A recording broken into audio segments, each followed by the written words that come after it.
in line at a waste station. My butt has gone completely numb and my lower back is killing me. Scientists can't seem to agree on how fatal sitting down for long periods is, except in the general sense that everything eventually is fatal. But sitting sure is uncomfortable, especially for me. I don't like to sit down even for a little while if I can avoid it. Something to do with my knees, a doctor once told me. They're set a little to the side. She took one look at my knees and said, "You don't like to sit down, do you?" Like palm reading, but knee reading. Me, I'll just sit here, uncomfortable and guilty, about what happened in Victorville, about what I have to do next.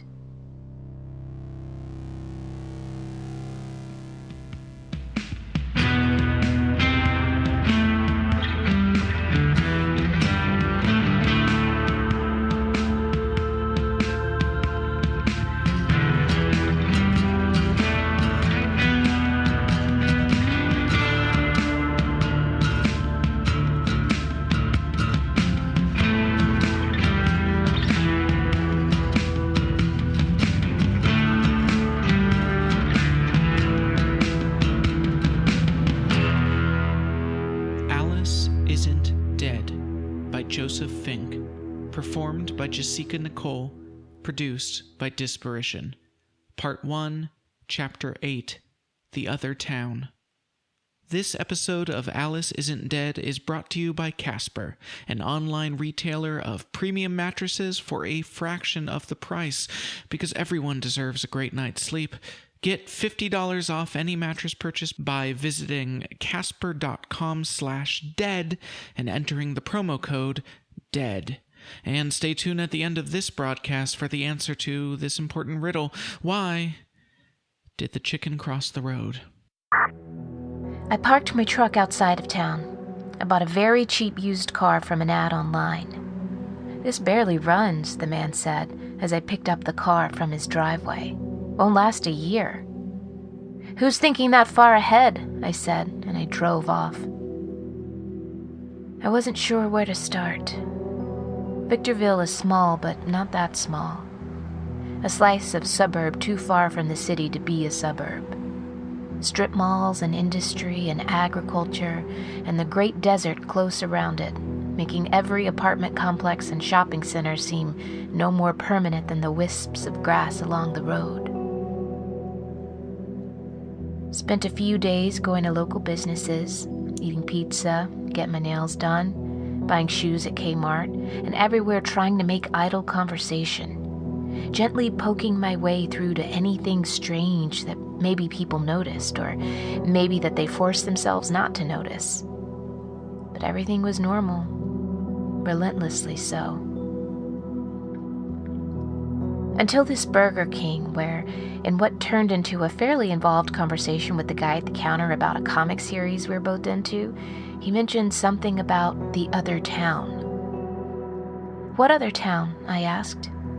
"Huh?" he said. No other town. Or like Apple Valley, I guess. It's right there, the other town, so. He wouldn't let me steer the conversation away from the comics and soon said he had to get back to work. Wouldn't talk to me again, only nodded vaguely when I said goodbye. I circled back to places I had already been, and I started bringing up the phrase, "the other town." Never as a direct question, just set into conversation for the person to react to or not. The woman at the nail salon winced. "I don't want to talk about it," she said.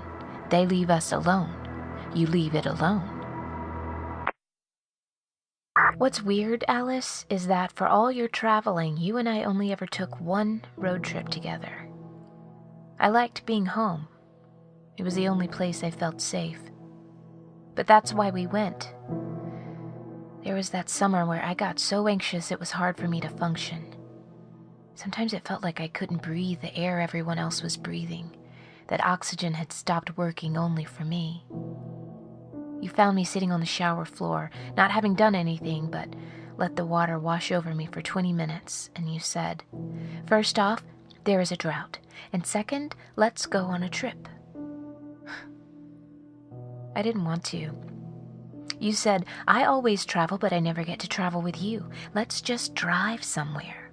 No pressure. Throw some clothes in a bag. Throw the bag in a car. And then all you have to do is sit. And I nodded. Okay, let's go on a road trip. All I have to do is sit. It should be easy to remember what year this was, but it isn't. The one with the drought. There were a lot of droughts, though. Not like this one, obviously. This one is set to empty us.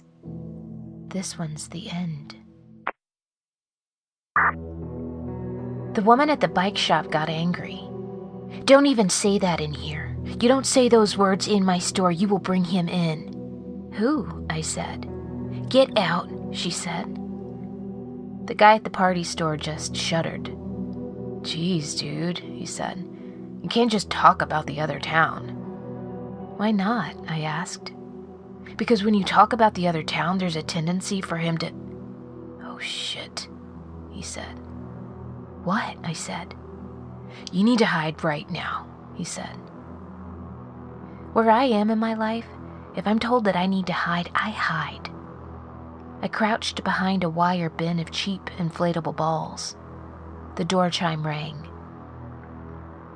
Hey, Mike, said a voice that was not a voice I knew, but had a familiar tone, like the accidental hollowing of the wind. Oh, hey, man, so, Mike said. Son, no need to be worried like that. Just heard that someone might be asking around about the other town. Oh, said Mike. Yeah. Seen anyone like that? Not that I remember. Don't you think you'd remember if they mentioned the other town, son? Isn't that the kind of thing that would stick out in your memory?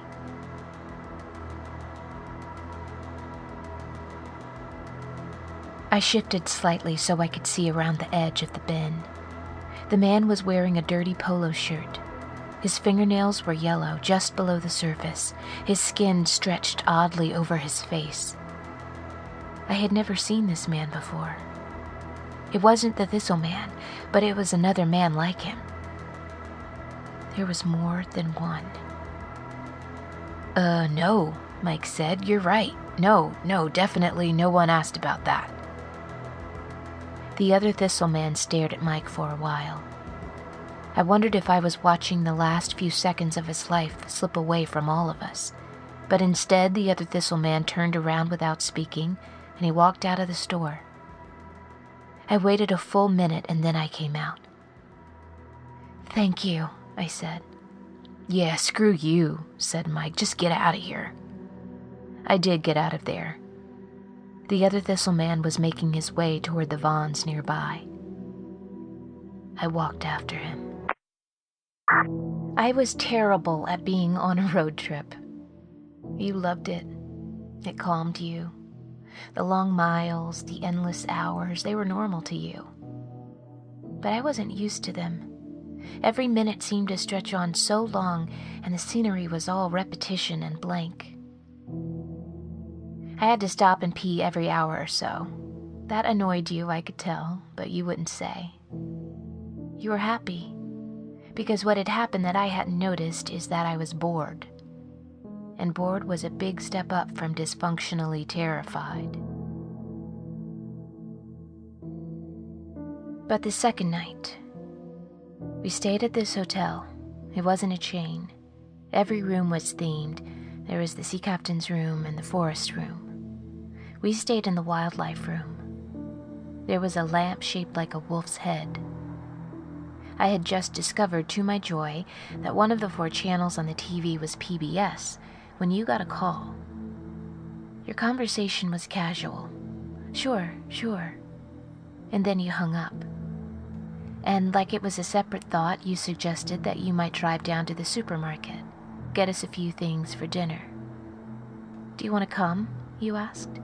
But I had had enough of sitting in a car, and this old house was on, so I told you that, nah, I'd stay. Thanks, honey. And then you were gone for a long time. A very long time. 2 hours, maybe? The fear returned. I stared at the curtained window of the motel room, waiting to go outside to get help to do anything, but I could only wait and wait and wait for you to come back.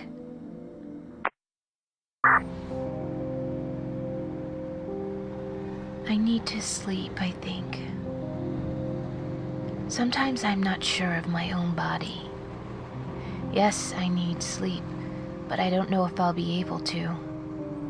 Not with what I saw bouncing around in my head. Still, worth a shot. I'm pulling into a rest stop. I'm not actually sure if I'm legally allowed to sleep here, but I'm too tired to care. I'm pulling my truck in as far out of the way as I can, on the back edge of the rest stop, and I will crawl into the back and try to sleep. Inside the Vons, lights blared and the music murmured, an easy-listening strings version of Masters of War. No sign of the other Thistleman. What did it mean that there was another one? The one I knew had seemed a nearly unstoppable force of destruction, and now that force had doubled. I walked down the aisles, and each one was empty. Back again across the store. Where had he gone? I turned a corner in the frozen foods aisle, and he was just a few feet in front of me. Back turned, his shoulders bouncing like he was laughing, but the sound was more like a man drowning, thick, desperate gasps. He shouted no words, just sound, and then back to gasping. A Vons employee turned the corner on the other end of the aisle, saw the man, and immediately walked away. I retreated a few aisles down, trying to stay out of sight. Eventually, the other Thistleman headed back to the exit, not a glance in my direction. Every few feet, his right leg would give, like it had no muscle nor bone in it, and his entire body would stoop to the side and then unsteadily lurch its way back up with the next step. There was no sign of employees or customers at checkout.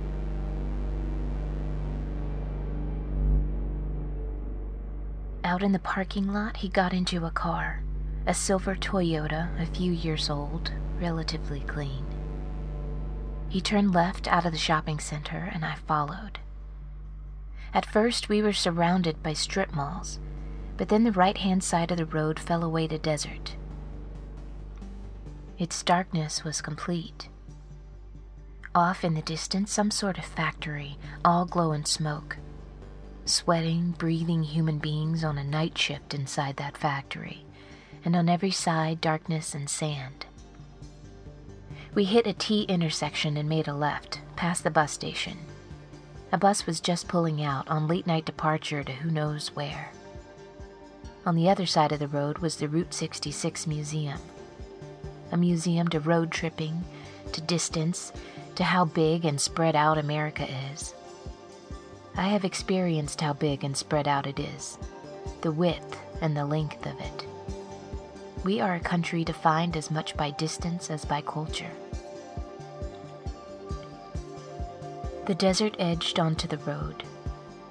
We were outside of town now, stacks of boxcars, another factory, an outpost of the Los Angeles Department of Water and Power, that greedy giant. I passed under the wires, almost invisible against the sky, that carry the lights to Hollywood, the air conditioning to Malibu. Here is beyond the glamour. Here is only the machine. We turned again. Slag heaps and stars, not poetry. A literal description of all I could see. A road just called Gas Line Road that intersected a block away with Power Line Road. Finally, a military airport of some kind. Barbed wires and hangars. We drove along the fences for a while. The road was completely empty, and so I had to drive without headlights. I watched his car and tried to mirror its movements. It was terrifying, but also felt peaceful and quiet, like swimming underwater. A small plane came in for landing, and I watched the entire thing happen. Red lights blinking their way down, and then finally touching Earth. And I realized that I hadn't been breathing, and then I hit the curb and I screamed. In the wildlife-themed motel room, anxiously waiting for you to come back. Or just waiting and also anxious. All of my fear returned. Oxygen stopped working for me again. And then you did come back. Supermarket was closed, you said. You looked all over, you said. But only the gas station was open, so you brought us a feast of gas station snacks. I hid my anxiety from you. I didn't want you to feel the pressure of knowing how much you being gone had destabilized me. I think you noticed, though. We sat on the balcony. The sunset over the parking lot and the self-storage center next door. It was beautiful. We ate our gas station feast. That's one of my favorite memories of you, actually. Us with almost nothing, and still we had everything. But you were gone a long time. Way longer than fits what you told me.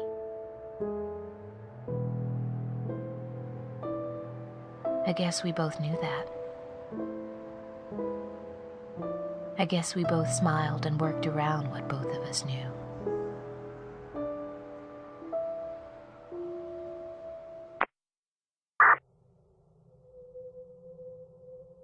He drove through a hole in the fence into the airport. The hole looked accidental, but was exactly wide enough for a car. I counted a slow 10, and then I followed. If he noticed me, he noticed me. I am always afraid, but I do what needs to be done. By the time I drove through, there was no sign of him. A shape loomed at me from the dark. It was huge, with a snub-nosed face and broad wings. A passenger jet, a big one for international flights. Any company names it once had been painted over. Silent, earthbound, a dead giant. As my eyes adjusted, I saw more of them. Line after line of dead jetliners. I drove the car slowly through them. I couldn't see his car. At this point, with my engine coughing loudly through this airplane graveyard, I could well have been the one being stalked. It would have been so easy to circle around behind me. I passed an enormous wing, and its elongated shadow from the distant fence lights lingered after me. I had lost him. There was nothing. I inched through the lines of airplanes that had avoided disaster again and again, only to end up here on the ground forever. And then, lights up ahead. So close that I had to slam on my brakes. I turned off the engine, left the beater behind, and I ran across the hard-packed dirt. His car was pulling through a gate in a high wall. It shut behind him, and the wall became almost invisible again against the desert hills. The wall was featureless, except a small sign by the gate. The sign said Thistle. Tasting sour acid in my mouth, I circled around and found a point where the hillside rose above the wall.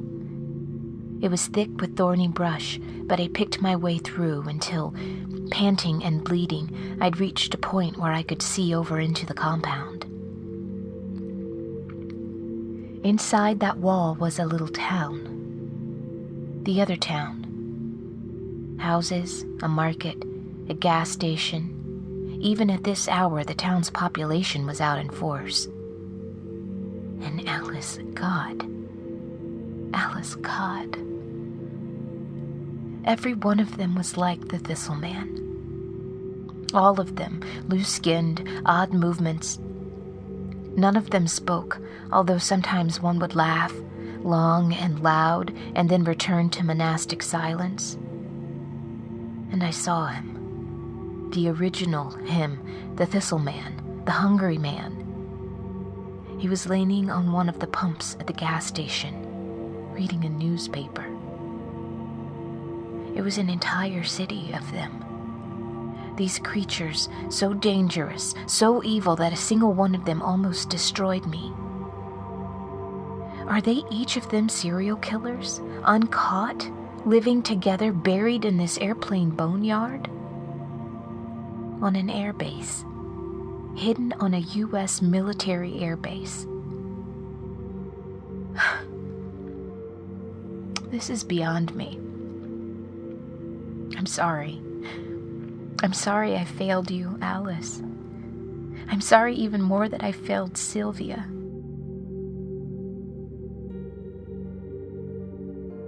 But I'm going to take the advice you tried to give me in Georgia, on that billboard. The advice you must have given me knowing what I have just learned. I'm giving up, Alice. I'm going home.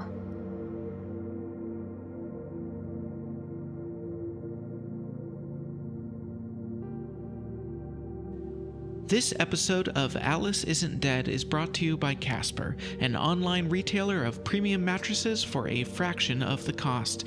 Casper is revolutionizing the mattress industry by cutting the cost of dealing with resellers and showrooms and passing that savings directly to you. I have bought many mattresses in my life, and when I got my own Casper mattress, I was stunned by how easy it all was. The mattress is the most comfortable thing I've ever laid on, and even taking it out of the box is fun.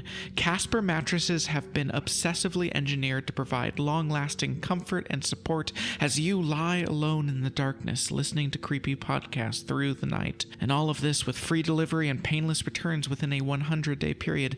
That is 100 days to try this mattress out. Oh, and by the way, these mattresses are all made in the USA. Get your own Casper mattress today and start catching up on all of that sleep you've been missing. You can save $50 on your mattress by going to casper.com/dead and entering promo code DEAD. Terms and conditions apply. That's casper.com/dead and promo code DEAD. And now, the answer to our riddle, why did the chicken cross the road? Because she took each day as it came, taken with many things, but never taking any of them. She never took any risks. Instead, she took care. She never took any opportunities. She took the safe way instead, because she didn't take it, grasp it, pull it toward her. Instead, she just took it, let it happen, let it slip by until she stopped taking it, wouldn't take it for another second. Instead, she took it, the next step, the necessary arrangements, her life in her hands. She took her life in her hands. She took it. She was taking, not taken. And she saw a road to cross, and she was taken by it, and she took it. She took it. That is why the chicken crossed the road.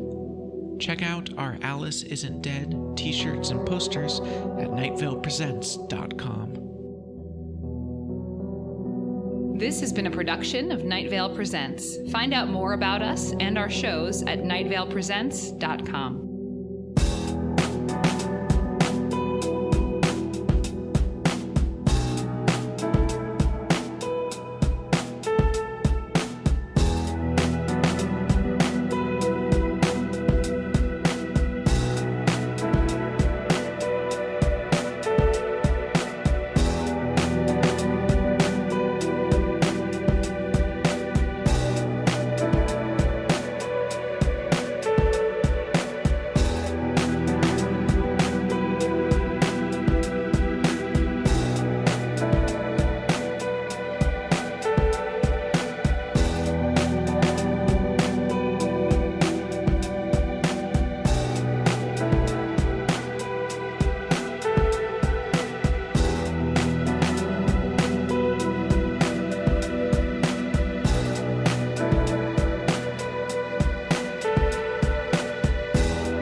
you.